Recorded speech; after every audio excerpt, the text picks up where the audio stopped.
Heck Hotel family.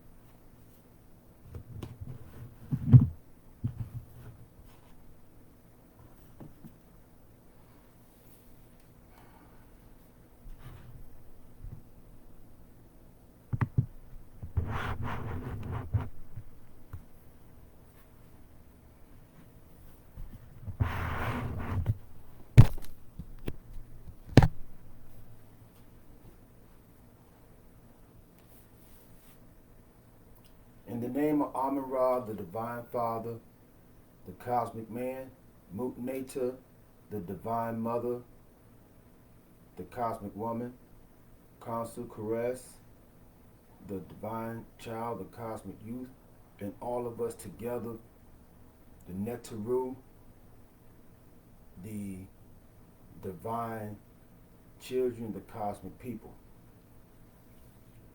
I am Pharaoh Heka Metu Kepa Ankh,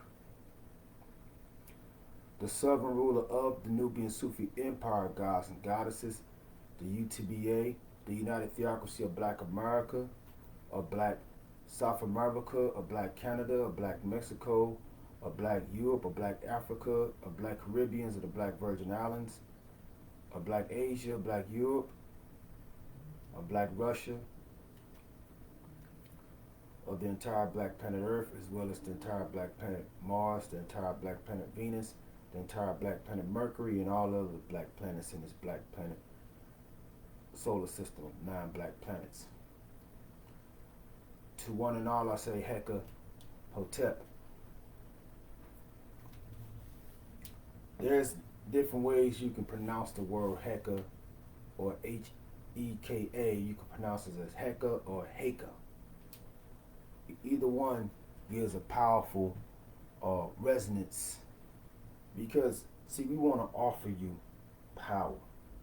So when you get the word Hotep, it don't just mean peace. It means more than peace. It means that I'm offering you power. And so we want to offer the people power. We don't want to offer the people faith. As far as it said, faith without works is what? Dead, right? The whole goal of a mage or a magus or quote unquote witch or wizard is to demonstrate the power that they learn from their learnings. What is the use of studying about astrology? What is the use of studying about alchemy and the Kabbalah and the Metanetta and all these things if you don't have any power to change your life, to change some messed up things that's going on in your life, that's going on in your family's life, that's going on in your neighborhood, in your community? If you have no power to change a situation, what is the use of studying all these books if you can't change your situation? If it can't benefit you? And so I was basically watching. I was binge watching Star Wars. Every now and then I binge watch something a sci-fi film. I binge watched the Avengers. I binge watched X-Men. I'm talking about like the little Netflix or whether the Disney Plus or whatever it is. I binge watched the shows, and so I was binge watching Star Wars. And the reason why I'm binge watching, because I'm a scientist. So when I look at movies, especially dealing with sci-fi movies, I'm trying to find the symbolism, the esoteric symbolism that they hid in each one of these movies. And so when you watch movies like Star Wars, or you watch the Marvel's comic movies that Stan Lee put out, the comics, whether he got it from somebody else and threw his name on it, that's not none of my concern. But you can see in a lot of these so-called science fiction, it's really a lot of science fact that they added in a lot of things from Taoism, Buddhism, Hinduism, Kabbalism, Sufism. You can see a lot of things that has been added in to make up the powers, the magic or the force that these characters exhibit. And so when you're going through a certain experience as a mystic, you might say, hold up, that kind of relates to me. And that's the goal when they put these movies out, so it could touch that person.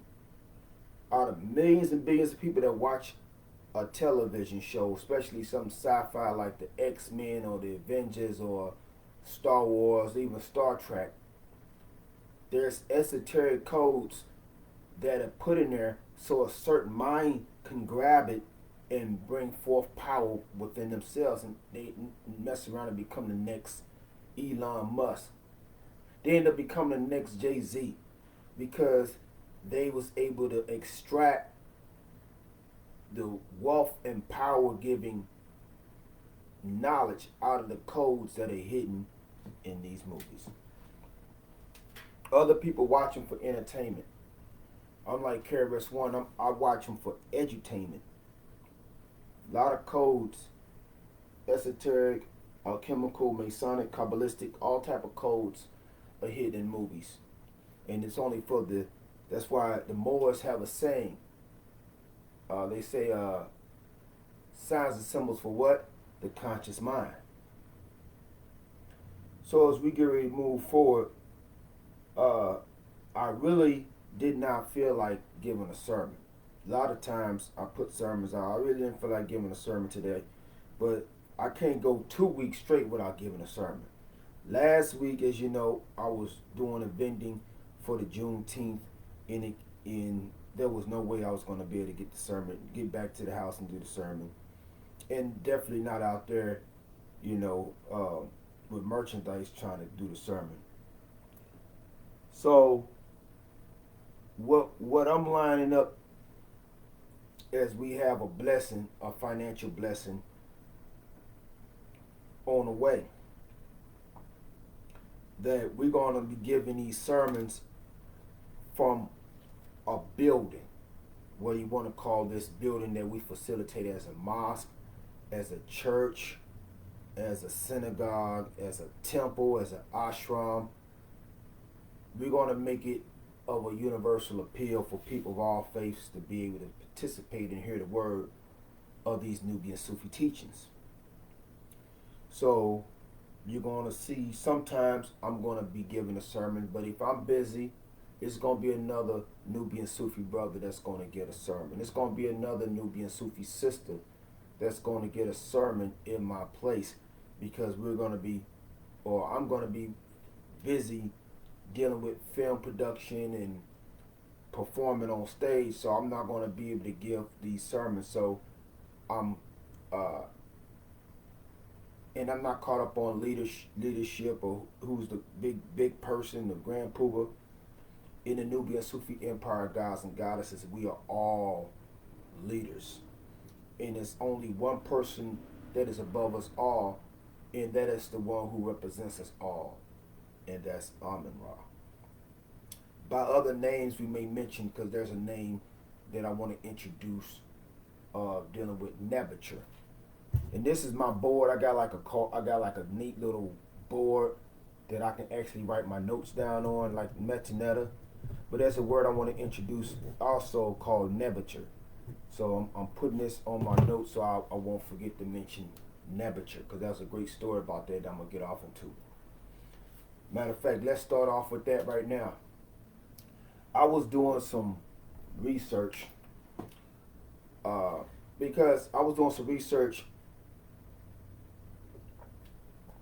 on manifesting things, because during my life I had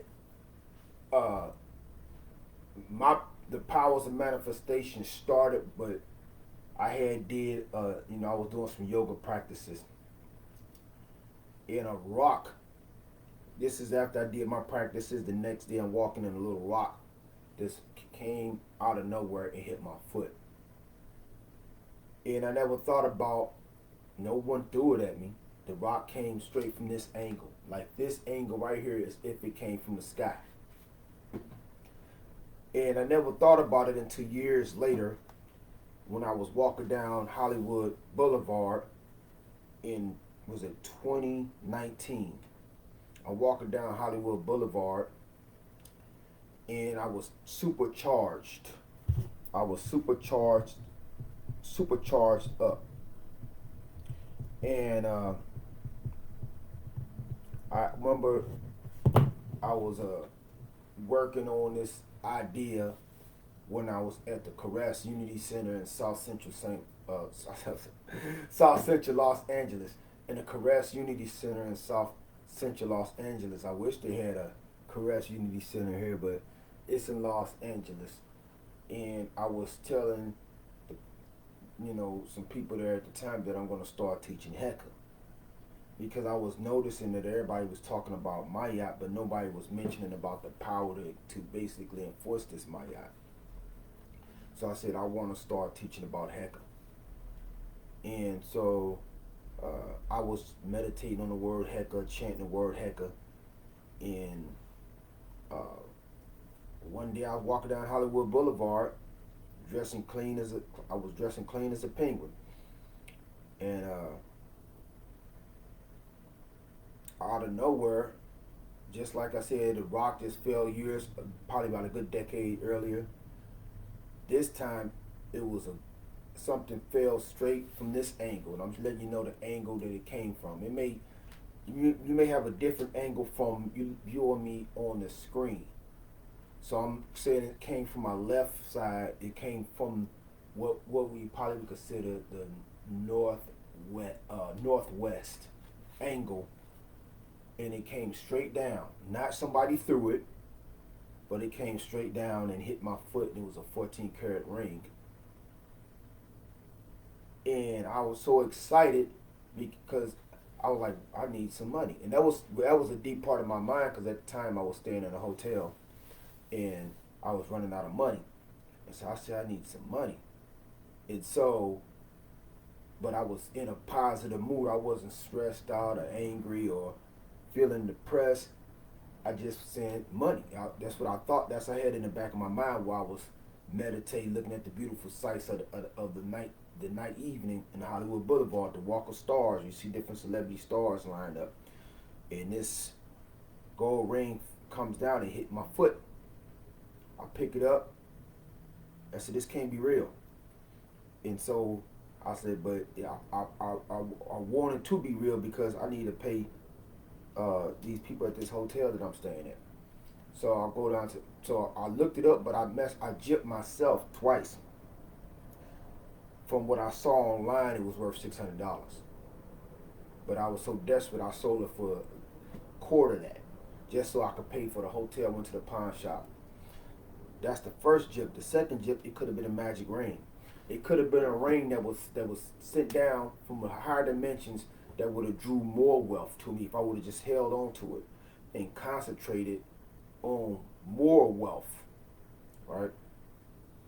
And so that's one of the things that you learn as you watch these certain movies. You see a person, they're trying to get this amulet, they're trying to get this scroll, but their minds is based on immediate need, so they become the bad guy or the villain, and they waste the power. Where those who are wise and who are righteous, they'll grab hold of this magic talisman or tablet or scroll, and they will utilize it, but they utilize it to expand beyond their own self. And thus, if they use that to benefit all and not just themselves, then they will never be without, because they are the source of this wealth that everybody's enjoying. So I had to learn that. So in other words, next time I'm taking me a stroll and I'm vibrating at a higher frequency and a magic ring fall on my foot or some jewelry out of nowhere, talisman, I'm not selling it. I'm going to use it to bring more wealth to myself. So I learned that lesson. And there's been times throughout the years that, I'm on a certain frequency. And so I'm writing down these notes. I'm on high frequencies, right? I'm on a high frequency and feeling real irie, is the Rasta say. And next thing you know, I'm finding money. I'm finding money, like cash money on the ground, stuff like that. And people don't understand that anything in this world that you want, you can attain. But it's about your frequency. If you have a low frequency, you're always angry, you're always sad, you're always depressed, then the energy that you're going to receive is the energy that you're putting out. You're going to receive more energy to be more realities, more. You're going to, more conditions and situations that you're going to be more upset and more pissed off. But if you have a high frequency, whether people are smiling or not, don't, you know, as we look at the news and man, it's all bad out there. And so you go out there with what they put in your head. Most of everything that you see on the news, the people doing physically hurting, robbing, and stealing can all be reversed. All that stuff can be reversed because every action starts with the mind. So if we can reverse that, meaning if we could put smiles on our faces and brighten up our community, that smile can become contagious in a positive way that everybody starts smiling. Everybody's thinking about positive things.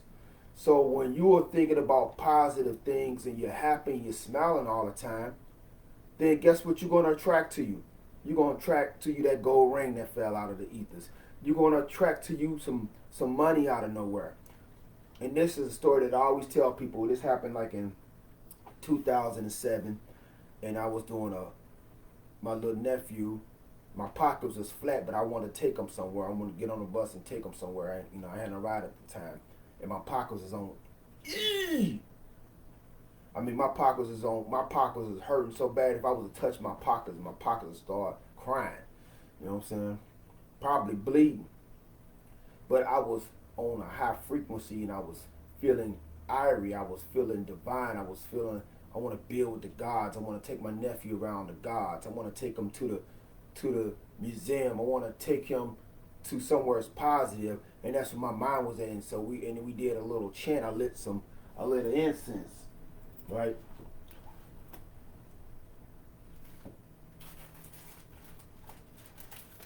I lit an incense, right? This is the incense.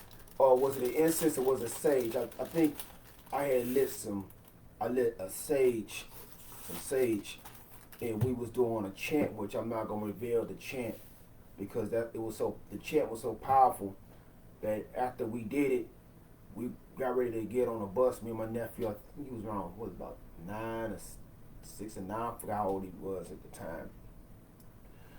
But we got ready to get on a bus. The bus is full of black people. We got ready to get on the bus. In the seat he was going to sit at, it was $40, 220s on the bus. He's like, Uncle, look at this money, Uncle. Wow. I said, nephew, let me hold on to that for you. Put it right in my pocket. I didn't jip my nephew. I gave him 20, you know what I'm saying, for himself and 20 for myself, because now we got some money, now we got some magic money.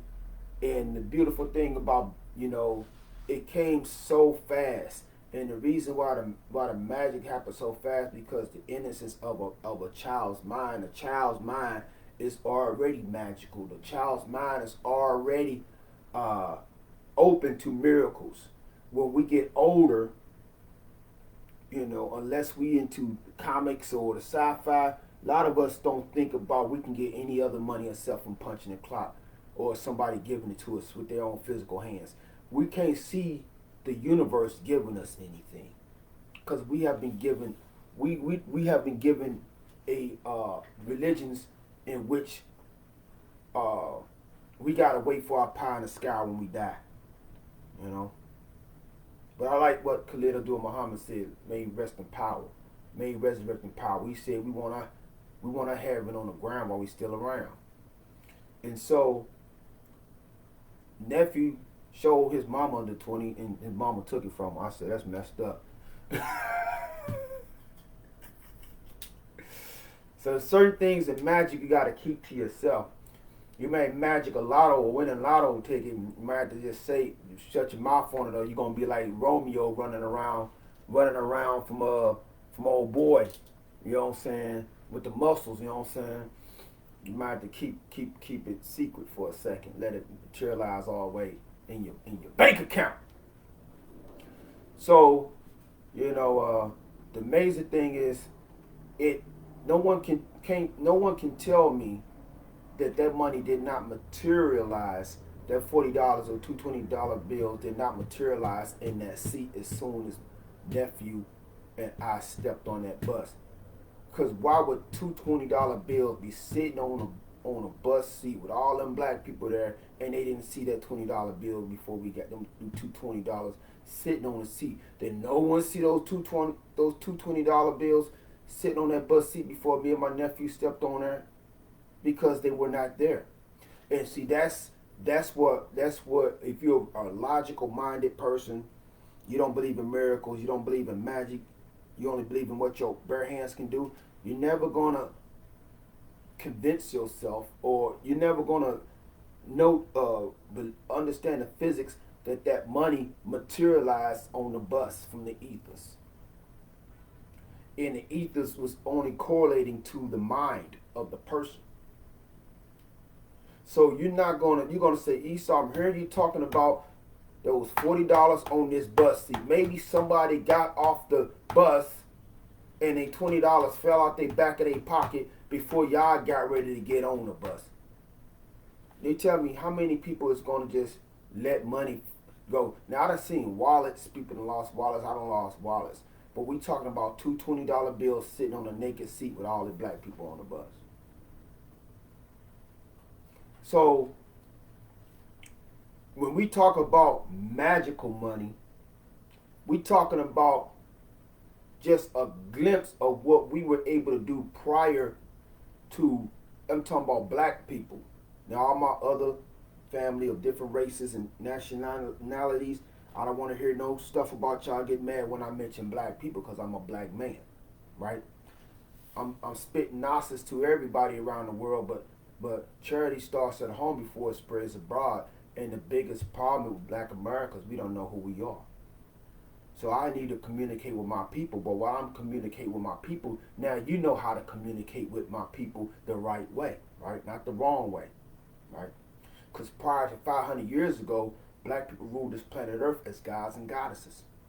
So that goes into where I'm saying in regards to magical money is basically prior to 500 years ago, prior to the Inquisition and the outlawing of magic by the Catholic Church, people didn't really think about money. Money was more for what politicians used and stuff like that. Our money was magic. Our money was Heka, right? And this was a universal science that was practiced by all races, like the Druids. They practiced it. The people in China, the Taoists, but the root of it came from Kemet, and even before Kemet, Nubia. So we want to get into the meat and the gravy of this sermon, which is dealing with, as we said, the sermon is called Al-Sufi, the pre-planet Earth origin of Sufism, the word Sufi in medieval Baghdad, and the Sufi alchemy of becoming omnipotent genies / gods and goddesses again. So I'm not going to be too long on this. I am going to be happy when we can get to this aspect of where I'm not the only person that's teaching these lessons. So to prepare way for that, for you younger brothers and sisters who are interested in the Nubiansufi teachings, we do have these booklets that you'll be able to study, just a pinch of our teachings. And like I said, this is only a pinch of our teachings, so you will be able to study the Nubiansufi teachings, and the Nubiansufi teachings are so compatible with whatever esoteric school of thought that you study, whether you're in the Nation of Islam, the Moors, or the 5%, or the KEMETICs. Our teachings are basically a complement of what you already know. So it's not like you got to convert to be a Nubian Sufi, but we do have, we don't have we don't say doctrine. We're more like, we have a theosophy, if you will. And basically it ties to the ancient records and the ancient manuscripts and the of the East, like of ancient Sumer, Chaldea, the Elamites, the Canaanites. A lot of what we're transmitting come from the ancient Sabian world. So you don't have to convert. Your religion. We need you to be able to convert your consciousness from lead into gold. So alchemy is really the only religion that we're talking about at this moment. And then we got this other. Now this is for the general public. This is an introduction for those who want to know about Nubian Sufis, who want to become Nubian Sufis, and for the general public. This is for Nubian Sufis only. This text is for Nubian Sufis only. And then we got the book that's now ready, the Holy Sharag. So every now and then we may mention the Bible, we may mention the Quran, we may mention other texts. And so you'll have the power as being a Nubian Sufi teacher, whether you are a master or you're a priestess. Nubian Sufi men or masters in the Nubian Sufi sisters or priestesses. So it may be, as we travel, we do our music tours or filming in other cities, and we'll be raising up communities in our absence or departure from that city. We may have Nubian Sufi sisters that may be teaching out of New York.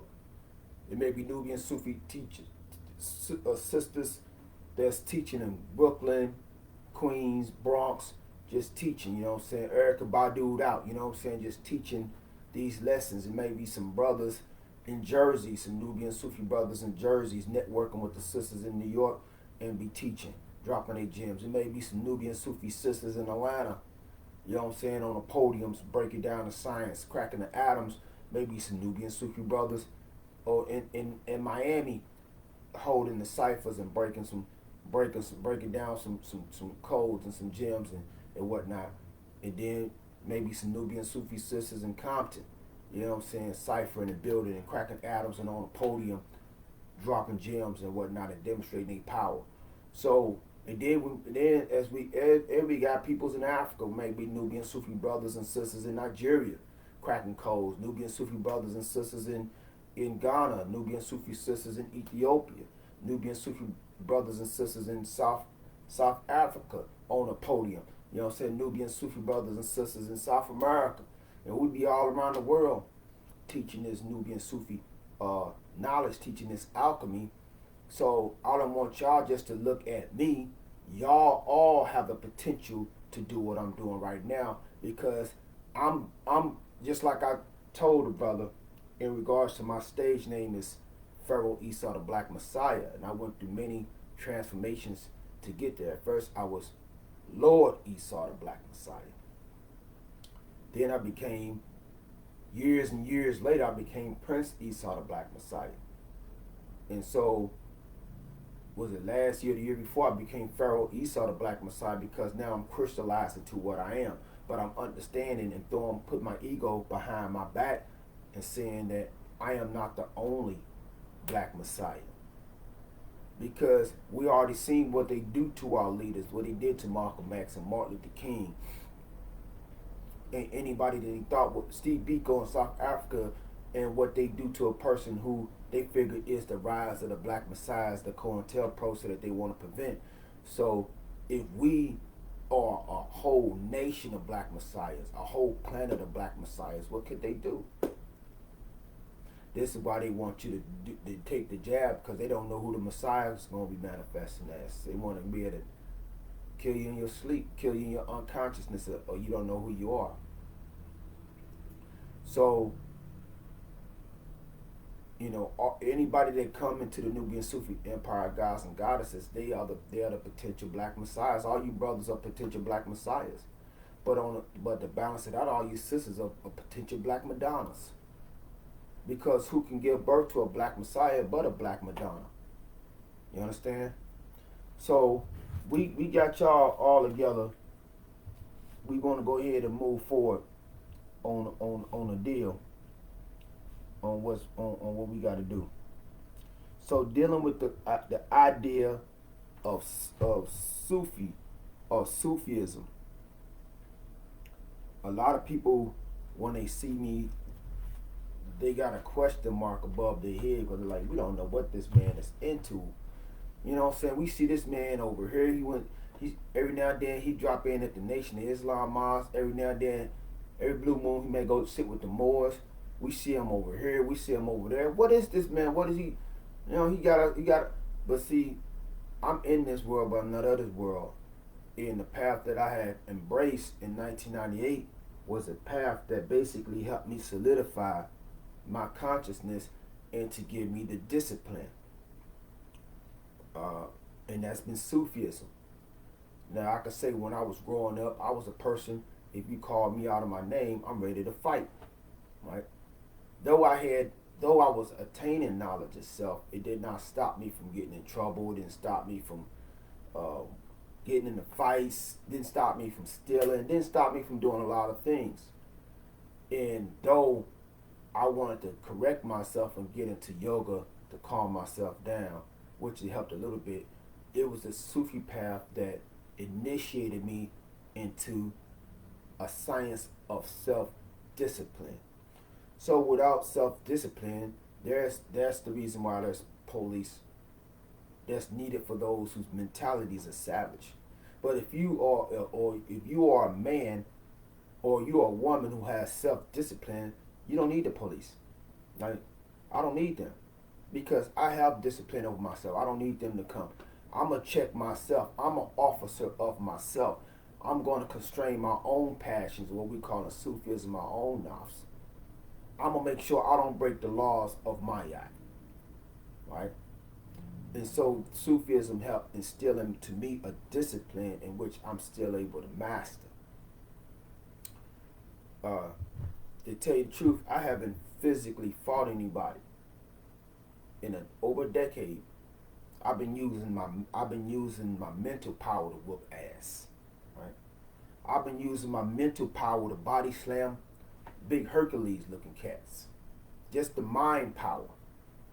And so, you know, when you want to talk about the Jedi Knights, the telekinesis and all that, when you start to discipline yourself and you're able to grab hold of the beastly nature that the beast put in you by making you into a beast like himself, and you're able to transform that beastly energy into angelic energy, right, into God energy, right, then your mind becomes your sword. Your mind becomes your shield. Your mind becomes the force. Feel me? So the Sufi path is the path that's most tolerant, where you can travel and sit among different schools of thought and learn, but at the same time you're decoding what you're hearing. You're breaking the symbolism because you understand all of the symbolism, all that you're reading, whether it's coming from the Quran or coming from the Bible or coming from the Torah, all of it is symbolism that contains alchemical power for those, like the Moors say, signs and symbols for the conscious mind. So if you have eyes to see, ears to hear, and a heart to comprehend, then you can crack the power. As we Nubiansufis in general, in regards to other religions, Buddhism, Hinduism, shamanism, Wicca, all these other schools of thought, Christianity, whatever it is, or the esoteric Christianity. We talking about the esoteric Christianity. All these different schools of thought, the Kabbalah, all this. These are nothing but the separated body parts of Asar or Osiris, as it spoke that Set tricked Asar into the coffin, and to prevent him from really resurrecting as a whole man, his body parts were scattered all over the world. So these different body parts, one body part may end up in China is Taoism. One body part is Arabia, is Islam. One body part is over in India is Tantra. In different body parts. So another body part is in Europe as the Druid religion. One body part is Masonry. All these different body parts, it's the job of the Sufi to come together to bring these body parts together. So you hear stories about a Sufi named Akbar. He was an emperor. Now, let me see if we can find Akbar. Akbar was an emperor of India. And he was bringing, leaders of his day and time. He was bringing leaders of his day and time together, and they was practicing basically different religions. He has Persians, Zoroastrians. He had Christian monks. He had Hindu gurus. So he had all these different people, and he had started a Sufi group, his own Sufi type religion was called the Ilahi Deen, which meant divine religion. So this is Akbar right here. If anybody could see Akbar. So Emperor Akbar, he started that, and it was just an expression of the universalism of Sufism. How I'm a Sufi, but I can have a friend that's a Hebrew Israelite, and I can build with him on what he talking about. Or I can have a friend that's from Korea, but they in Taoism, and I can listen to them and build on what they talking about, and it's not going to disturb what I already know as a Sufi. And so a lot of people don't have that tolerance. You could be sitting with a what they call a Jesus freak, and you can start talking about another religion. I don't want to hear that. Oh no. You could be sitting with an Orthodox Muslim, and you could start saying, hey, I study Buddhism. Oh, I want to hear that. I want to hear that. You know what I'm saying? And see, that's the mentality that kicks off wars. That kicks off tribalism and fanaticism and tyranny, especially if a person gets political power and they're a fanatic. Then they get rid of all of the Christians. Get rid of all the Muslims. Get rid of all of the Hindus. Get rid of them. That's what Sufism was designed to counteract the fanaticism for universalism, right? So there was a Sufi poet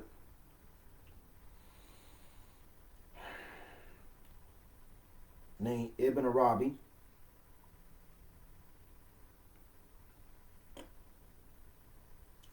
And I want to see if I can find it, cause I got a real good tablet, and it really gets results fast.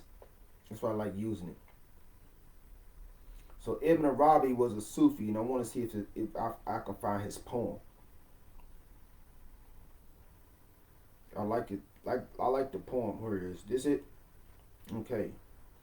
So this is the poem that Ibn Arabi had said. Ibn Arabi was now they try to say he was because he lived in Spain during the time of the Moors. They just say he was a Spanish Sufi, but I say Ibn Arabi was a Moorish Sufi. He was a Moorish Sufi in Spain, and he wrote some positive metaphysical works.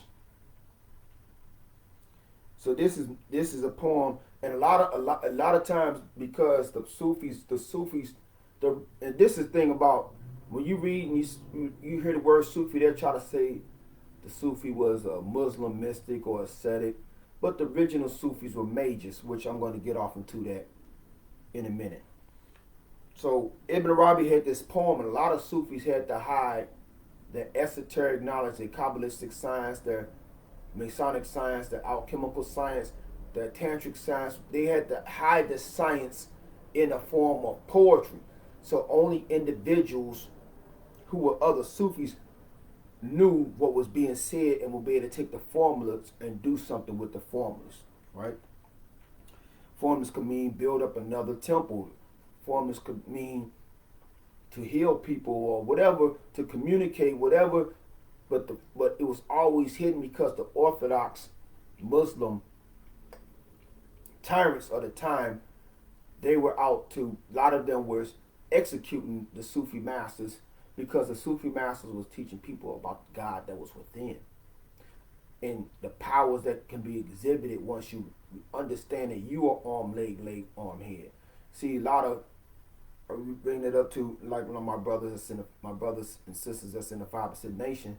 Said the black man is God, arm, leg, arm, head. But that did not start in America. That teaching started with the Sufis in the East. And Al-Hallaj was a Sufi in Baghdad. He said, "I'm God." And they executed him.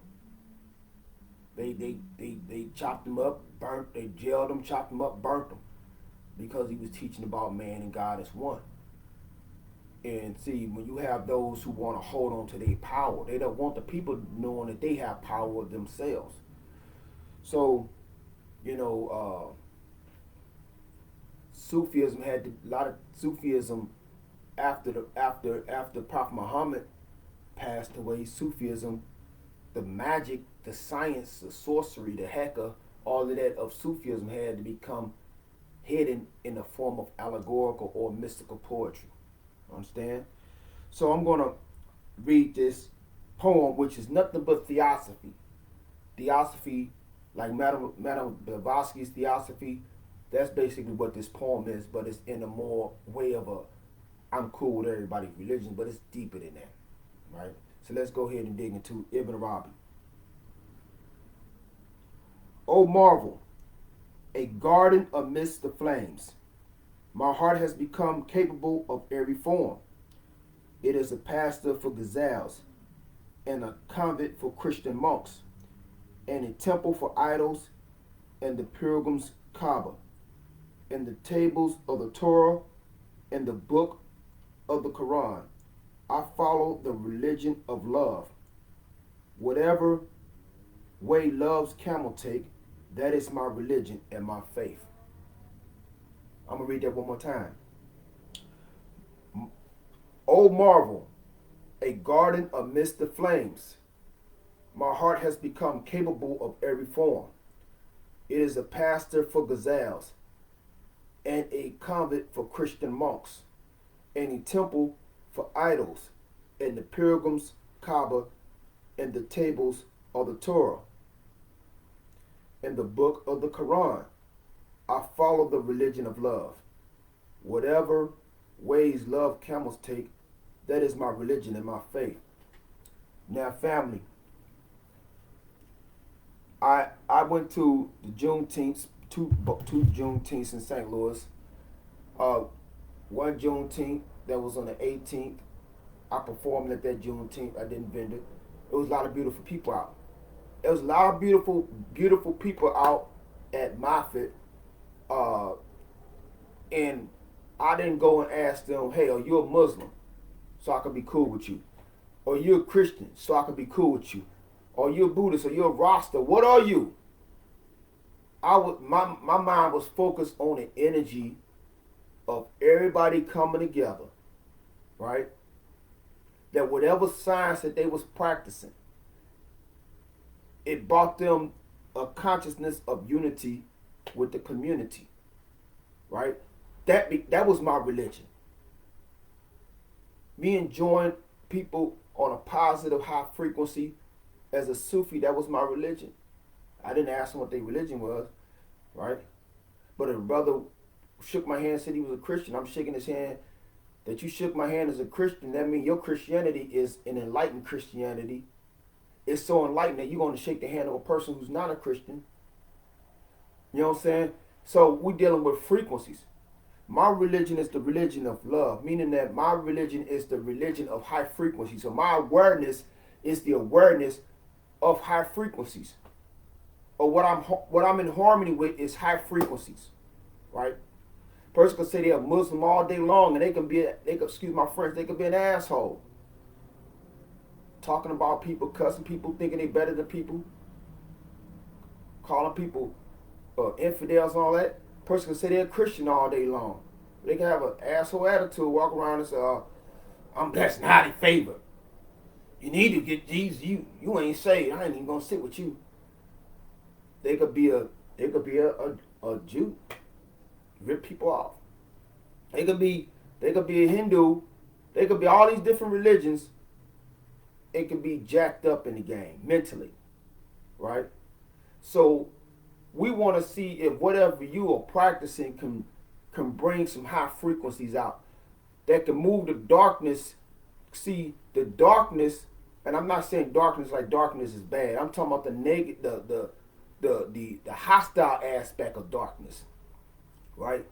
That attracts demonic influences, and the demonic influences is what manifests as is shootings in the neighborhood, or somebody getting killed, or some stupid stuff like somebody trying to rob something. You know what I'm saying?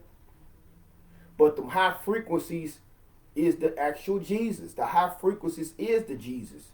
Y'all look at, oh, Jesus gonna show up one day. No, you have to be the Jesus, and the way that you be the Jesus is you are about high frequencies, and those high frequencies is gonna cast out the demons within self and within your community. Right? So whatever. When I went to the Juneteenth, the next day, it was high frequencies. When I was at Fairground Park in an area of St. Louis where Fairground Park, like a couple days before that, we heard somebody got shot around that area. And people like, why ain't Fairground Park crowded with people? All the black people in the neighborhood. We don't want all the black people to show up, because a lot of the black people that would have showed up, they own the low frequencies of who they nigga looking at. Now we got gods and goddesses walking around, they got positive frequencies going on, and then here comes some people show up, I don't like that nigga, to another god whose mind's nowhere on that frequency.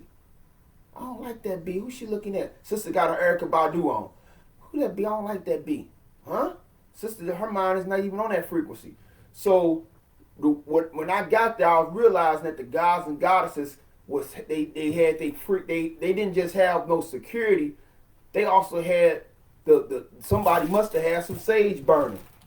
Somebody must have had sage burning on all four corners of that area. They had some of this burning right here. They had some sage burning on all four corners of that area. They had the juju men around keeping the demons of black on black crime away. The frequencies, keeping the frequencies high. So if you're not on that frequency, you may not even want to go into that area, right? Similar when a gospel function is going on, and some people that may be like, I'm a sinner, I ain't going there. You know what I'm saying? I'm a sinner, I ain't going to that little park. They got the gospel thing going. I'm gonna go over here and shoot some crap. That's your own guilt. But if your frequency, if that frequency is kind of too pure for you, then you're not gonna want to attend that. So there was another event that went on, and it was on Martin Luther King, and I noticed the frequency is high. So if the frequency is high in a given area, it's going to keep out the Channel 2 news, the Channel 4 news drama that we see every night, right? It's going to keep the positivity contained. Now, when the gods and goddesses leave that scene, the next day you might hear what's popping and shooting over here. Why is that? Because the energy was surrounded by a consciousness of love, of divine love, not this, I love you. No, divine love, which is the cosmic energy that keeps life going, right? That preserves life. I love that. When I'm in LA and I go to Leimert Park, every Sunday that frequency is there. It could be all type of madness going on down the street. It could be all type of shootings going on down the street. But at Leimert Park, the gods got that area on lock. You got the Rastas over here. They got the good vibes going, the roots reggae vibes. You go over here, you got the Moors over here. They doing their thing. You got the 5%, they in a cipher. You know what I'm saying? You got the KEMETIC peoples over here doing their thing. Got the drum circle going. And the energy is so life-affirming. Let's get that word. The energy is so life-affirming that it pushes away what I call the negativity, right? It pushes away what? the negativity, right? So we can imagine that we're in the cusp, being in the age of Aquarius, we're in the beginning part of the age of Aquarius, when the whole planet is going to be wrapped in what? Divine love. In divine love. We're going to get off into that, maybe not at this sermon, but at another date. That's my religion. You know? To basically live other than the way I grew up, with people arguing in the house, the man arguing, the woman arguing, the children getting hurt because of, you know, my little brother, he got hit in the ear one time. He was like, little baby. You know, stepmama threw something and hit the baby on accident, trying to hit him, my dad. You know, all that stuff that we grew up, me fighting with big bullies. I used to fight bullies. I used to fight bullies. But I thought I had to fight them. I didn't know how to use my mind and talk myself out of going into, you know, I got fired from jobs fighting. On the job. So I wanna have a life for myself and for my children and for their children, where none of that exists. Where we all on love, on divine love consciousness. Right? And if a brother finds that in Christianity, he finds it in Islam, he finds it in Hinduism, he finds it in the traditional African spirituality, I'm happy, right? So what I want to get off into is get back on my topic. I'm still on my topic, but this word Sufi, I became a Sufi in 1998, and what drew me to Sufism is I was already experiencing out-of-body experiences through me going into yoga. And nothing that I studied at the time could explain what I was going through, you know. And when I started this, when the brother Young L gave me this book with Bawa Muhayyaddin, in that word Sufi, the first time I saw the word Sufi, it like sparked an atom in me. When I first saw it, just like somebody said, when they first did this and it woke them up to something, they saw a statue of the Buddha. This man had a book called Sufi. Let me see if it's in here. See if the word, if the book comes up.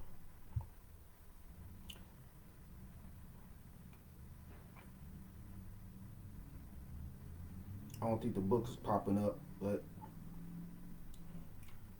when this brother Young L, who's he's a Moor Science Temple, he gave me a book, and it was this man it was on this man's sayings right here, Bawa Muhayyaddin.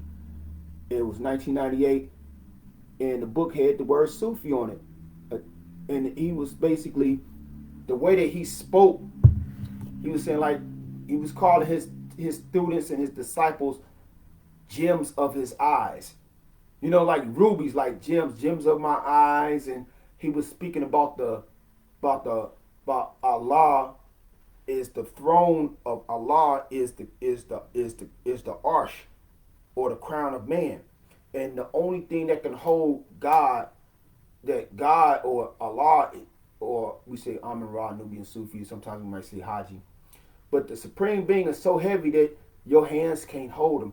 Only your mind can hold him. Like, wow. And so he started breaking down a lot of things. And then I started studying the other Sufi masters, how the other Sufi masters was going into other dimensions, teleporting, materializing things. And it was miraculous to me to hear that, because at the time I had started studying with the brother had told me to go sit with the Wiccans, and they started talking about magic. And but while I was sitting with them to study, learning about what they was talking about, I'm reading the stories of the Sufis of medieval times, how they was actually doing the magic, working miracles. And you know, then I'm drawing back to the stories about the Yahshua, or who you know as Jesus in the Bible, was doing miracles. You got these individuals that was doing miracles in contemporary times, these Sufi masters, and it drew me in. And the word Sufi is Arabic for one who wears wool. So that kind of connected me to the Star Wars theme, where you see the Jedi Knights, and the Jedi Knights basically wore like the robes. And so I already knew I found something where in which I can be a part of, and it didn't cut me off from studying other religions and other cultures, because I started seeing how certain Sufi masters had disciples. Some Sufi masters had disciples sitting among them. I mean, a whole circle of disciples that was Muslims, that was Christians, that was Buddhists, that was Hindus. They had disciples of all different faiths. Now, why would men and women of different faiths sit around this Sufi master? It was because the Sufi master is the master of breaking down symbolism. He's able to show you the symbolism that's in the alchemy, that's in the Quran, that's in the Bible, that's in the Torah, that's in the Vedas. It's all the books is the Sufi master is able to break down the signs and the symbols, and thus give you power. Able to break down the signs and symbols that your reverend don't know how to break down, that your email don't know how to break down, that your guru don't know how to break down. A Sufi master was the master of decoding the symbolism.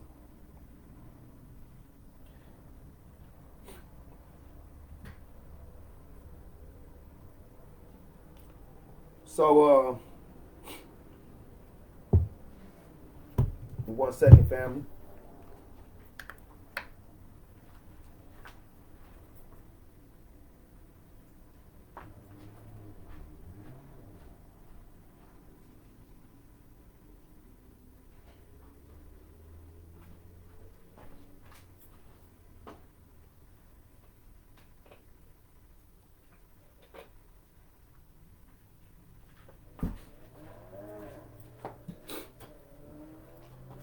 So,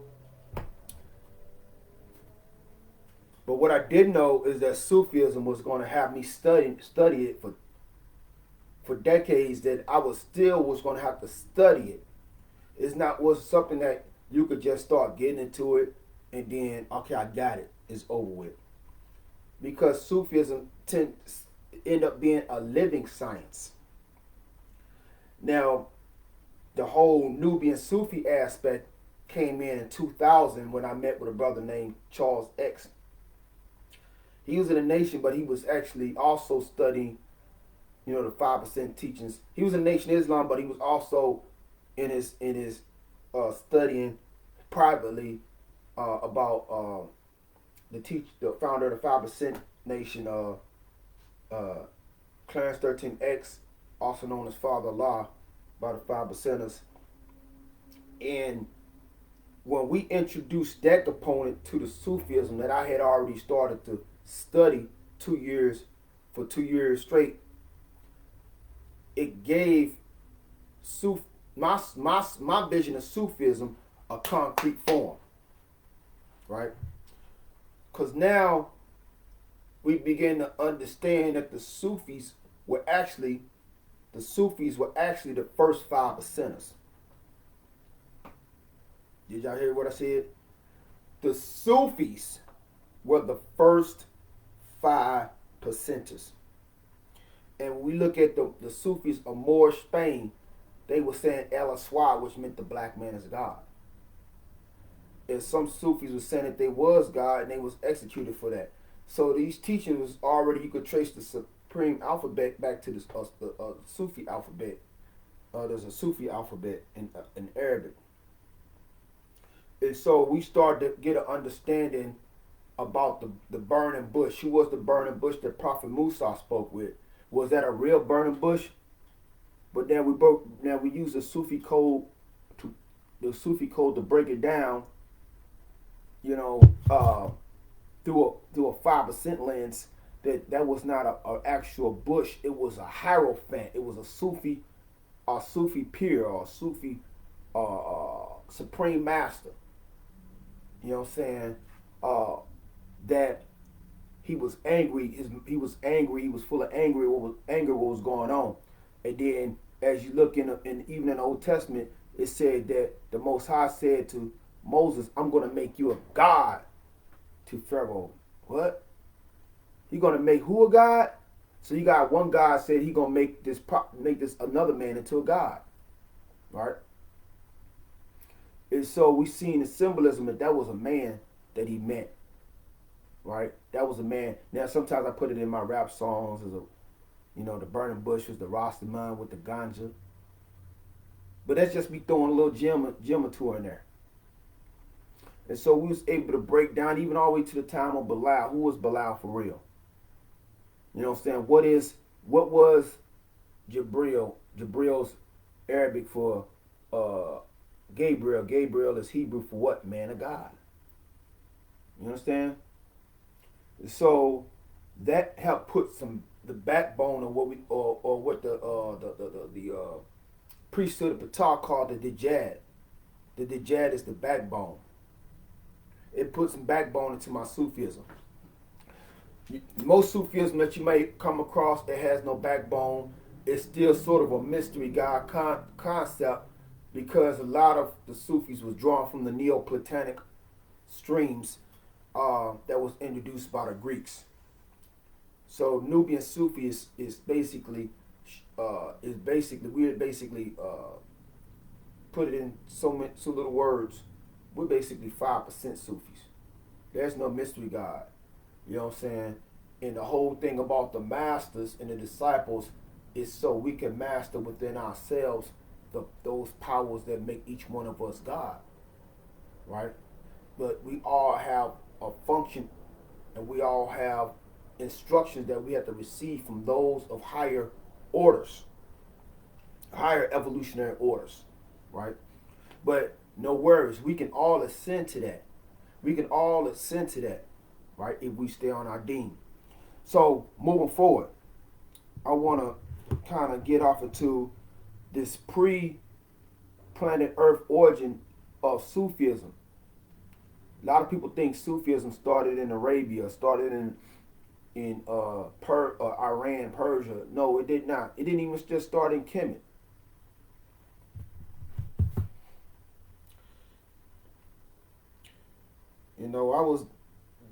My studies had brought me, and I said, you know what? They put a lot of stuff in comic books and a lot of esoteric information in comic books and movies, and if you're not looking for it, it'll go over your head. So in the Superman universe, if anybody know anything about Superman's supposed to come from where? Planet Krypton, right? Planet Krypton has high civilization, and I'm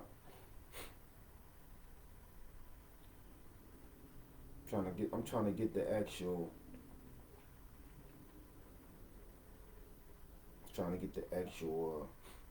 So Krypton is from a planet that has great civilization.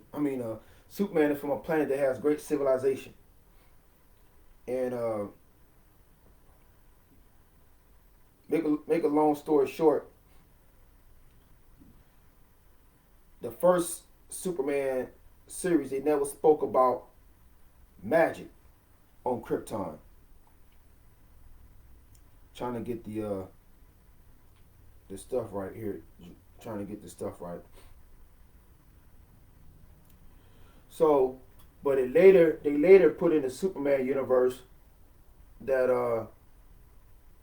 there was a region on planet Krypton where technology did not rule. It was magic rule on planet Krypton.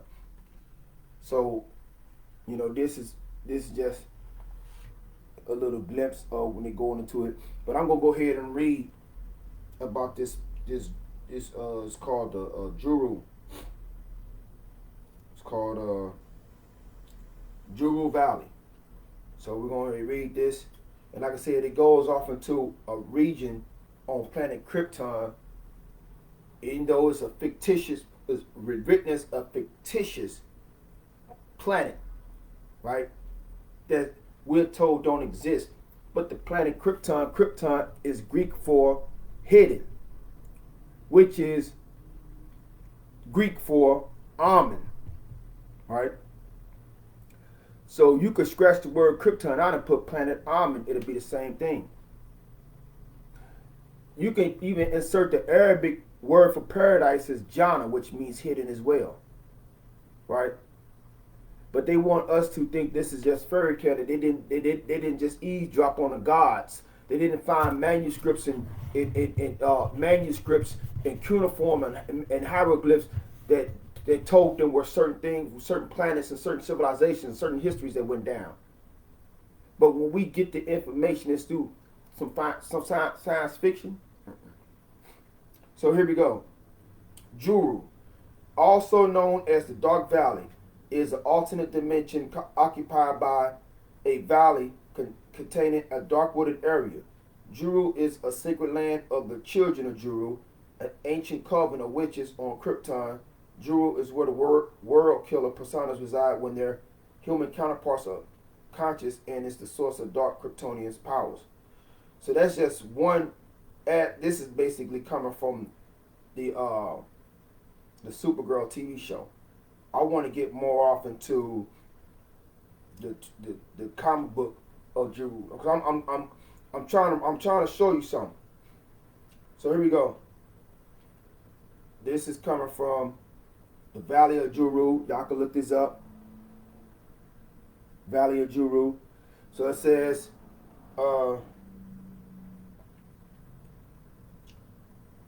universe, Earth 1, Arrowverse, star system, Rio, star, planet Krypton, and it's supposed to be on the continent of Lurvan. So it said, in the olden days of Krypton, the explorer Val-El set off from his new city of Argo to the southern tip of the continent of Lurvan and entered the valley of Juru, from which he and his party never returned. That remained the one unexplored region. So it's basically the last unexplored area of Krypton was the Valley of Juru, a place that many explorers had sought but none returned from. It was the one bastion of magic on the otherwise scientific Krypton.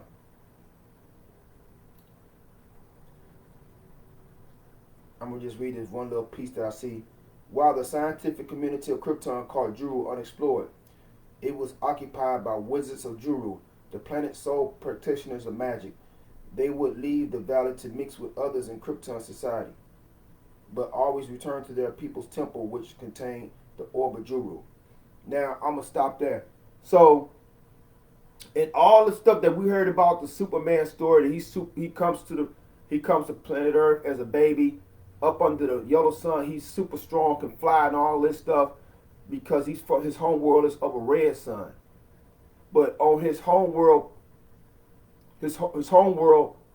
yeah, it has a red sun, but on the actual planet, there's a part of the planet where there's actually wizards, sorcerers, witches, whatever, on planet Krypton, right? So this ties back into the word Sufi, right? Because that's telling us that if we look at the historical aspect of Sufism, they were the ascetics. They had the mental power, but they separated themselves when they needed to, as sort of like the ascetics, and they went out into the wilderness like Buddha, like Jesus, like all of them went out into the wilderness to separate into community, sort of like the Essenes of the Dead Sea. So these wizards of Juru on the planet Krypton were basically the Sufis. They were basically the Sufis of planet Krypton. Right? They were the Sufis of planet Krypton. And my location of where planet Krypton would be is in the Taurus system. It's in the Taurus system. And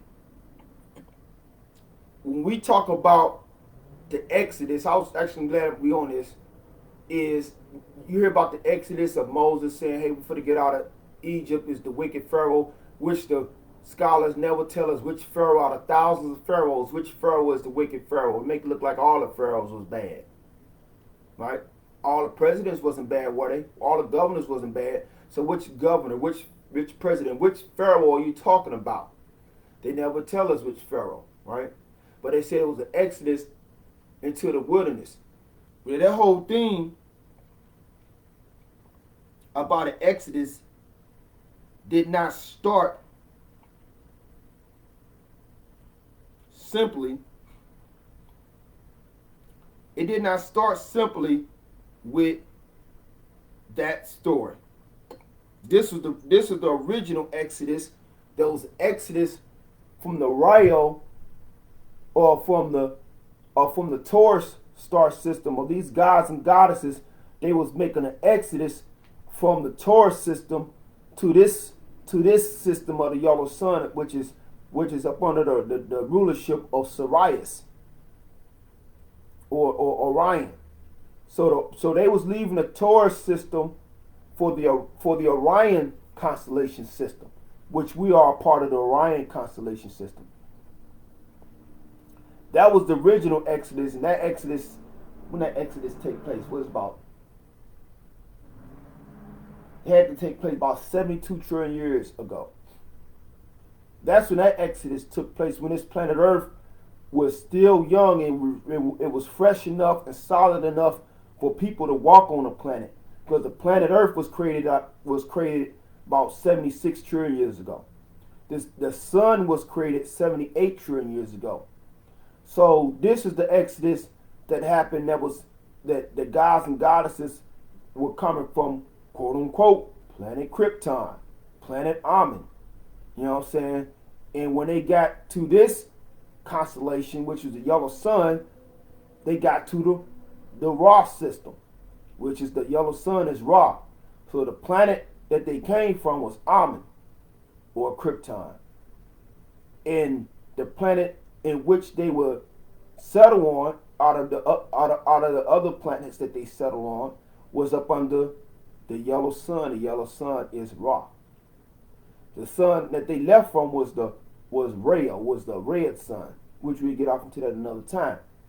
I'm saying that red sun was Nebuchadnezzar. The Nebuchadnezzar. You know. So this was the Exodus. This was the Exodus from one star system to another. And when you go to the temple of Dendera, they have a 25,000 year calendar, just like when you know the gods talking about we got the 25,000 year calendar, and I put out the year. I said that the year is 15,108. That same calendar, even in ancient Nabateans had that same 25,000 year calendar. And so all around the world, the gods and goddesses had the science from the world in which they came from written in stone, so we would not forget where we came from, right? But this was the Exodus. This was the original Exodus of these gods and goddesses, black gods and goddesses, leaving one star system, which is the Taurus system,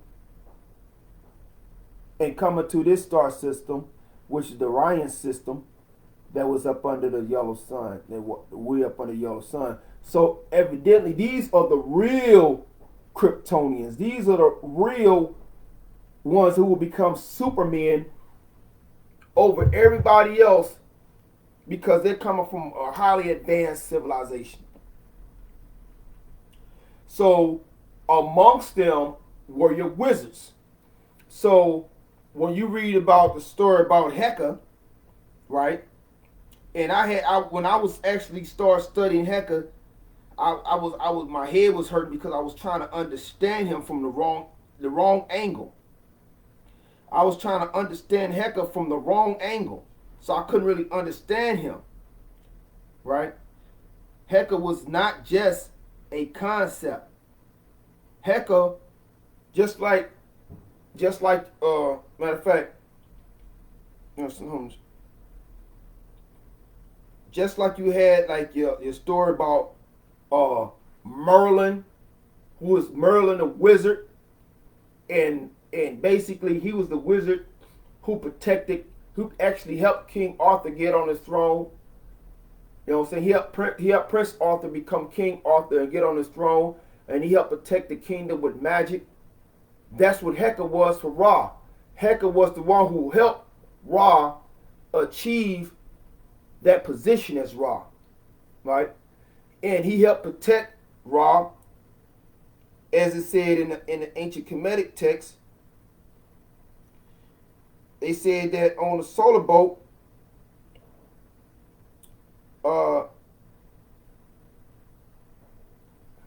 whether they actually showing Heka or not, but on a sunboat of Ra, Heka was one of the Neteru, the main Neteru, who helped protect Ra from Apep. And it was Heka who all of the gods got their magic from. So now we're looking at a god who is not just a regular poop butt. He was a god who you had to go to get power from. Not just an OG. But not just a double OG, but a triple OG. So Heka was like a triple OG, which all of the other Neteru had to go and get power from. Right? Khnum had to go to get power from. Ptah had to go to get power from. All of the gods with the diverse rulership over different aspects of creation had to go to Heka to get power. And the whole war in heaven was based on Heka. And that's what had caused 66 trillion years ago. That's what had caused the supreme God at that time to conceal himself in all of his Heka. Right? And you had to go through Mayat to earn your degrees of Heka or power. So Heka was the wise wizard or the Sufi that raised men and women into gods and goddesses.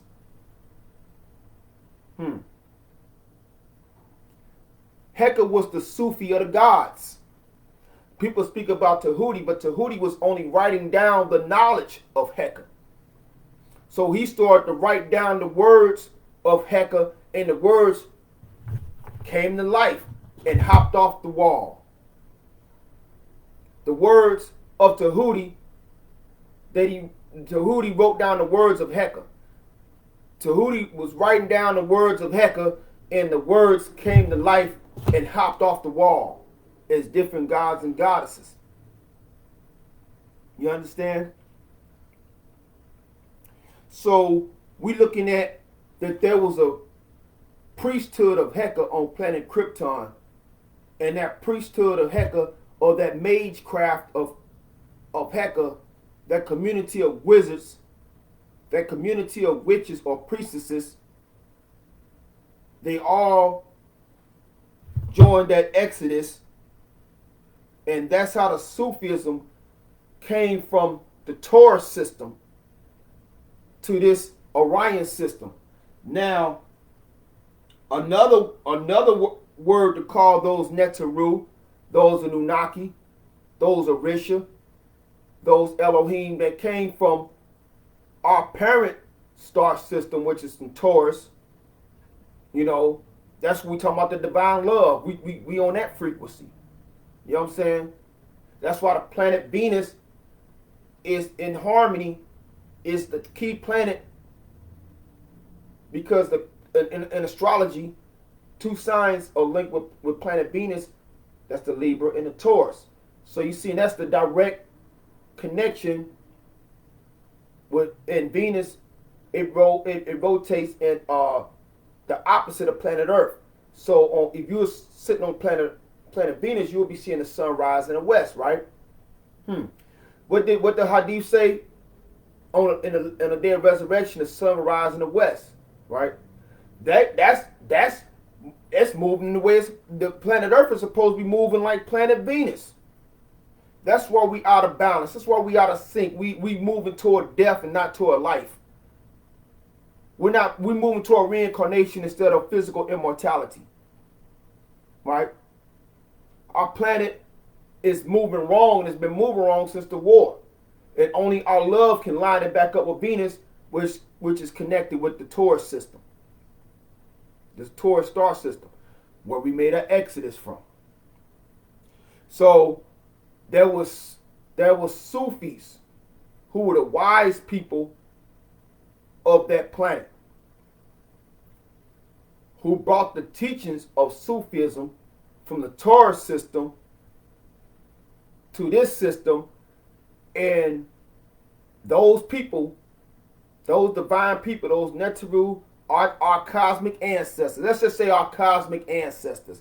Our cosmic ancestors, the Anunnaki, Neteru, Elohim, Orisha, whatever you want to call them, they're the ones in which people call the Pleiadians. If anybody heard the word Pleiadians, see if I can get the word down. They are the ones in which people call the Pleiadians.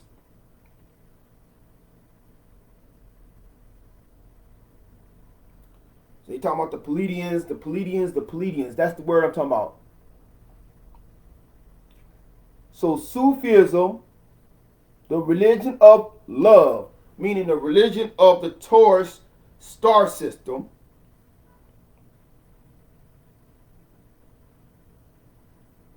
right? The Pleiadians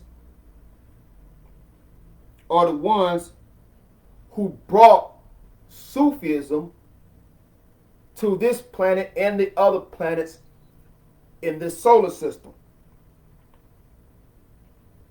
And it was used to always help keep our frequencies high, so we will not become savage, so we will not become barbarians, to keep us connected to where we came from. And that is the only way that those ancient gods and goddesses were able to maintain their divinity and their power over life, death, over the planets, over the air, over the fire, over the oceans, over everything, because they was able to maintain their consciousness. But only when we start to forget who we were, that we become tribes, and we become savages, and we become warring and killing and murdering and all this other stuff.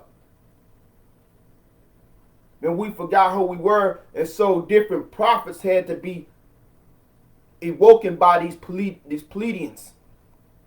Had to be awoken so we can get what is called in Sufism zikr. Zikr means remembrance. That's why in Sufism they say La ilaha illallah, or they say something like Allahu Akbar, Allahu Akbar. But it's no mystery Allah we talking about. We talking about the Allah within yourself. We talking about the God within yourself to activate who you are. So your consciousness is raised, and the consciousness of people in your household were raised, the consciousness of people in your community were raised, and the consciousness of people on the planet that you live were raised. And when we seeing on stuff on Channel 2 News, nobody getting shot and killed, because that's of a low frequency. That's on a beastly that's on a survival of the fittest frequency. If we raise the frequencies of everybody in our community up, you won't see no nothing on the news. They gonna be like, the news is we ain't got nothing to report no more. They ain't gonna be able to report nothing but good news. See, they want to keep our frequencies low. They got these rappers rapping, and like I said, the sword is we got the swords on us. We're not gonna put up with no more rappers coming, and especially when we know our city is full of crime and full of killing, and here come you showing up talking about how many niggas you done shot up. I'm shooting up niggas. Nah, brother, we can't have you with that message no more, because you keeping the frequency so low. Now you're making it unsafe for granny to walk the streets. You're making it unsafe for my daughter to walk the streets. We can't let you get on the mic talking about how many niggas you shooting up no more. But that's the way I grew up. Well, we don't want the way that you grew up. We don't want to hear how you grew up if it's on that. We want to hear some frequencies about love, light, and healing, and getting wealthy. That's what we want to hear. And living a long life. We don't want to hear you talking about how many niggas you shot up no more. We want to hear you talking about how many bitches you done smacked up. You didn't dig down and left them. We don't want to hear about you being a deadbeat. You can't rap about no high frequency, then we got to get the sword. And this is the science of how the cherubim chased Adam and Eve out the garden. Who was Adam and Eve at that time? These are the people of the creek who came in. We doing trade with them, and one of them killed one of our kings. That's the symbolism of a saw. And so we had to strip them of what they had and march them across the desert, right? Because they started to cause mischief in the Holy Land. So, brother, we might have to strip you and march you across the desert. Because we can't let you we can't let you add more. We got young minds listening. Now he like the beat. He 10 years old. He like your beat, but you talking about how many niggas you killing. He bobbing your head. Now he rapping that. Brother, we can't have you do that no more. We can't have you, and you definitely brothers talking about you wearing dresses. We definitely can't have y'all no more because there's an attack on the man. There's an attack on feminizing men. This world wants to feminize the men so there will be no one to fight against them. There will be a resistance or a revolution to fight against these demons. If they feminize all the men up. Yeah.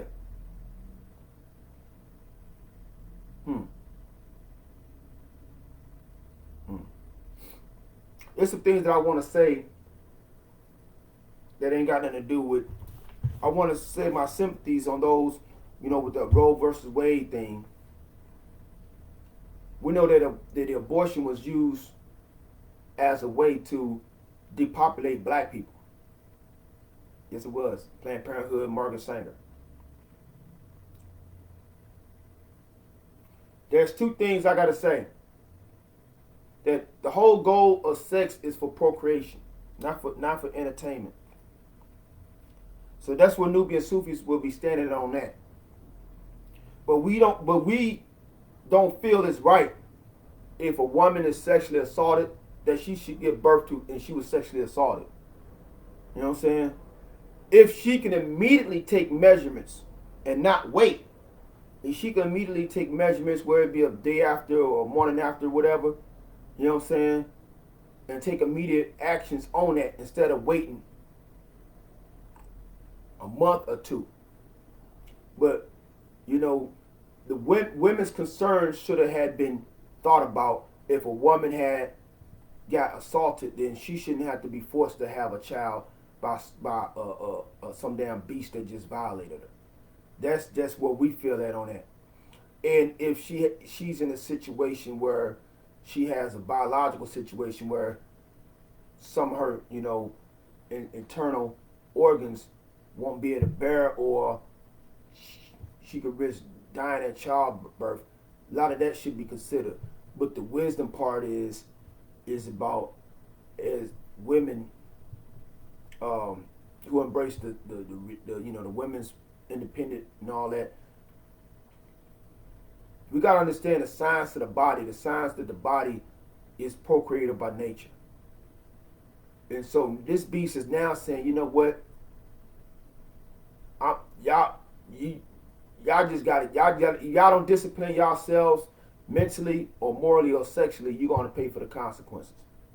Because we know what time it is. We know what days and times that we're in. It's very confusing times. And this is why we are building a community of gods and goddesses. And so if a situation happened where a woman has a baby and she didn't meet, and it just happened, in our community, the sister will be surrounded by other sisters. The sister will be surrounded by other sisters, in which that one child could be raised by all of the women, not just the burden be on the one woman. You know what I'm saying? That all of the Nubiansufi children will have more than just one mother, one father. That it takes a village. That if we have children coming in, because we need our children to come in, and we got children coming in, this sister won't be burdened because this sister can help out. This sister could come in. This sister that child will have. And some of y'all say that don't sound right. But when you look at the bar mitzvahs, how the European Jew tradition doing a bar mitzvah, right? The Caucasian Jew. I say that because I'm an original black Jew. When they do the bar mitzvah, that 13-year-old boy got 12 mentors. Judge, probably one's a judge, one's probably chief police, get him out of trouble. One's probably a lawyer, one corporate CEO that owns $1 billion company. You know, he got 12 mentors. So whatever he's going, whatever his path is already, he's got a path clears in his whole entire life. Basically, he got 12 fathers. Even if his biological father dies, have a heart attack, whatever, he's got 12 fathers. And that's what our community needs. We need a situation like this. Some women that can't have children, they love to take care of a child in our community. There's probably a man that can't have children, he'll love to take care of. You know what I'm saying? So we as Nubiansufi Empire gods and goddesses are coming together in that regards of we'll take care of the children. Children is not an issue. They want to make children a financial issue so we won't want to populate. Oh, girl. This is what they were saying back in the 80s, in the 90s, to bring about their living single reality. Girl, you shouldn't have no children, Sue. That's going to mess your career up. So the job is more important than some life. A life that can create an empire if they get the right knowledge while they're growing up. So, you know, we want to stand up for women's rights, but we also want to promote women's sexual consciousness and discipline, right? Because women can't just go out and have sex with anybody they want to have sex with and then don't get pregnant. You can't go, I'm going to have sex with 5 men, 10 men, 20 men, then you get pregnant and you want to go get an abortion. That's where the beast is shutting down. That's what the beast shutting down. Because that was all a part of the deal with the feminist movement. The feminist movement made a deal with the beast. You know what I'm saying? And they would use the Me Too movement and all that to bring down powerful elites. But then the LGBTQ came in and made another deal with the beast and cut the women's feminist movement out. So what we're seeing with Roe versus Wade is actually the beast saying, I'm not with the feminist movement no more. I got what I wanted from y'all. Now we're rolling with the LGBTQ movement. So y'all, what we promised y'all is getting cut off. And this is all because we are subjects to a government monopoly, a monopoly type government. But with the Nubiansufi Empire gods and goddesses, we're building a righteous government of gods and goddesses. We're building a righteous government, and we are foreseeing things in the future. A man will sit down and he will foresee a thing decades in the future before he even get with this woman. A woman will sit down decades in advance and see things in the future before she even get with that man. Right? And then we all get together and we see things in the future before we create these children. And that's why in the Holy Quran, right, or the Anunnaki, the Elohim said, and we sent her, what? We sent her our spirit. We sent Mary our spirit. We, meaning collectively the Pleiadians that grew on this in this solar system, the gods and goddesses, the Anunnaki, the Elohim, the Orisha, the scientists. We sent our spirit to Mary in the form of what? A well-made man. Did they just think about it? No, this is eons in planning, right? That's what time we have to be, because the beast is letting you know his word is just like when he promised the Native Americans. He's got a forked tongue. He's never going to keep his word, right? And so our job as Sufis is to navigate through that. And that's why you see the science of Heka, what he does. Heka is holding 2 serpents in his hands, right? He's holding 2 serpents. You got to be able to master your emotions. You got to be able to master your actions. You know what I'm saying? So I want to conclude this in the science of in Baghdad, the Sufi teachings were allowed to be, because at first the Sufis were up under the Amun-Ra veil for 66 trillion years of hiding the science, because Amun means God, but God hidden among the people, right? So the Sufis were able to come out during the time of publicly through the wisdom of Bilal. Bilal was like the first one to come out and into the open, because he was the one who initiated Prophet Muhammad. Bilal was not a nappy-headed slave. Bilal was the actual, his hierophant title was Jibril, which is Arabic for the Hebrew Gabriel. Gabriel means man of God. So they say Prophet Muhammad learned the Quran and Islam from an angel. Angel is Greek for messenger. Well, his name was Jibril or Gabriel. That's only Hebrew for man of God. So this messenger was a man of God. Angel means messenger. Gabriel means man of God. So it was a man of God. And so we can trace the Patah back to the priesthood of we can trace the Quran back to the priesthood of Patah. Because you get the word Al-Fatiha, right? Al-Fatah means the opening, right? Patah means the opener.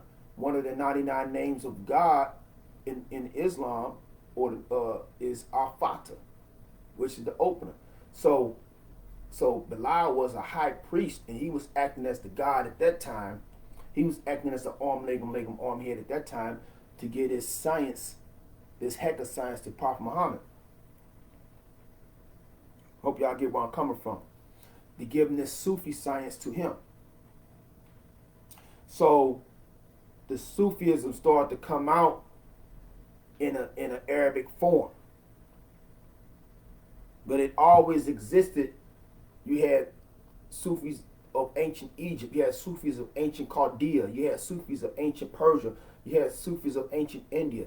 You had Sufis of ancient China. Sufis all around the world. But it was through different languages, because the Gnosis had to be transmitted. The magical knowledge had to be transmitted. Right? So, it transmitted under the symbolism of Tahuti, meaning that the knowledge had to travel around the world. Right?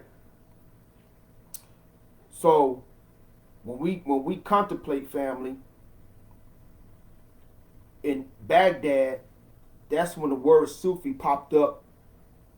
The word Sufi popped up in Baghdad in the flavor that it popped up in. And it was to describe mages. A mage. What is a mage? A mage is the same thing as a magus, right? See, we get mage, a magician or a learned person, a mage. So it was described those who had knowledge of alchemy, who had knowledge of astrology, who had this esoteric knowledge. And that's what the term, when it popped up in Baghdad, because the Sabians left Haran and they brought all the astronomical, all the astrological knowledge with them, all the magical knowledge with them. But they could not keep going around as Sabians, because the Arab conquest was destroying any religion or dominating any religion that was not considered Islam.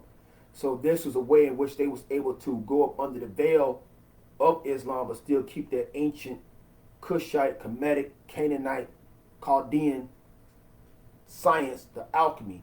They was able to express it. So the word Sufi came to donate people with this ancient knowledge, this ancient power that they was able to exhibit. It was magical at first. So that's why they said in the 8th century, the word Sufi was coined in the 8th century, meaning it was made mainstream.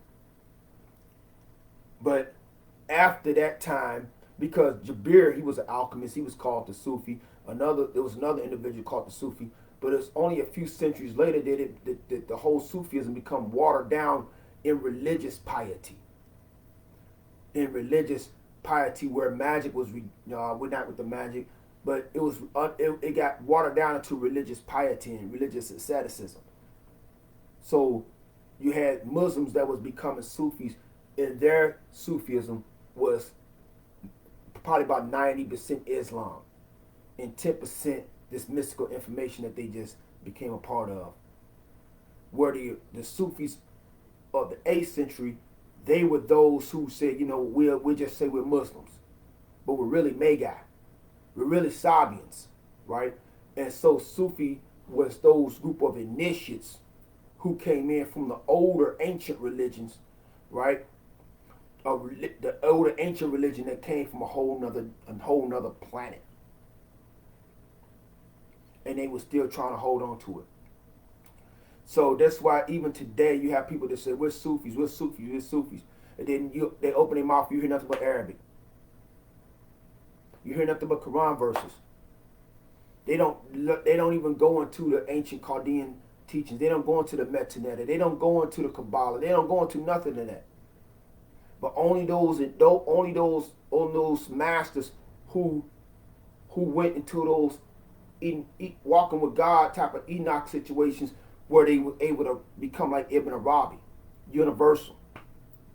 The universal aspect. Now, how do we become genies again?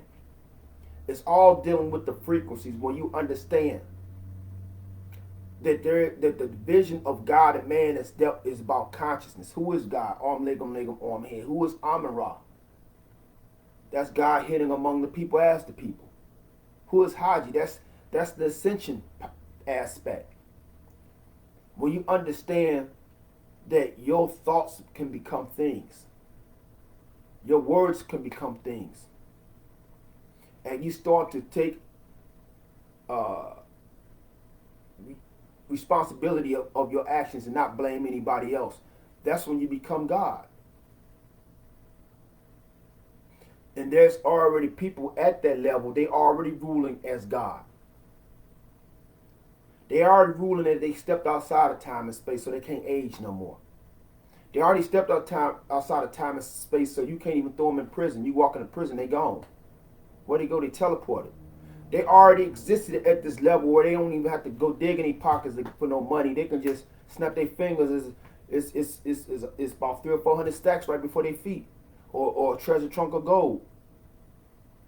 That they already evolved to this level. That they already that. The whole ideal of genies. That's how black people existed prior to slavery. We existed as genies. Only when we took on the religion of our conquerors did we put ourselves in the bottle. Did we put ourselves in a lamp? And we start calling other folks masters when we was the masters of the planet Earth, when we was the masters of the universe. Us getting our frequencies raised back up. Throw the white Jesus in the trash can. That's going to help. Throw the pork in the garbage. That'll help. Raise your frequencies. And when you raise your frequencies, each plane that you rise above in your chakras, 7 chakras, each plane that you rise above, you dominate. You become Allah, the Lord of the worlds. The lords are your chakras. Like Prophet Muhammad ascended to 7 heavens. What is that? The chakras.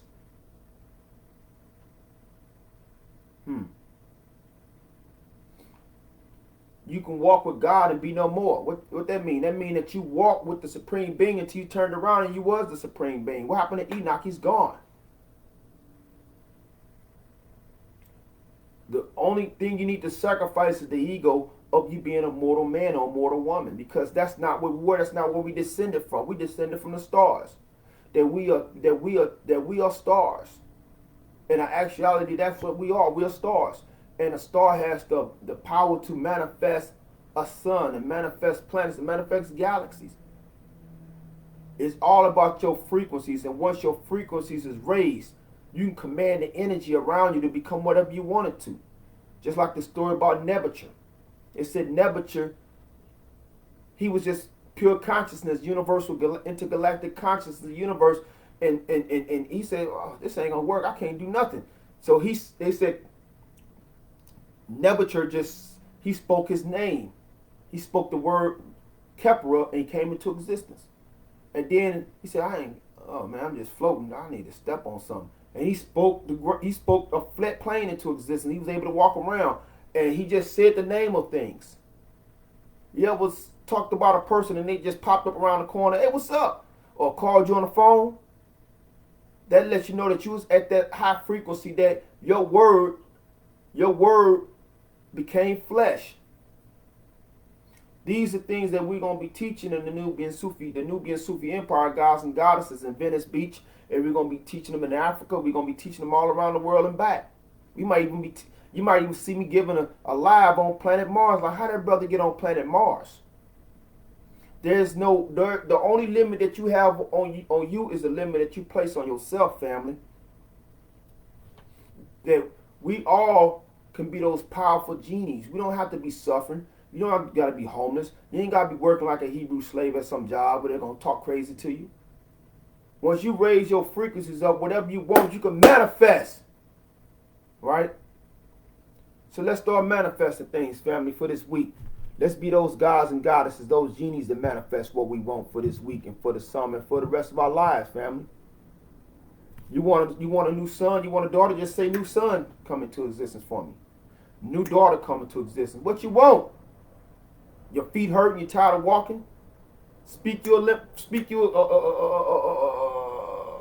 portion to existence. Speak your Hummer truck into existence. You tired of staying with folks? Speak your mansion into existence. The power is on your tongue, family.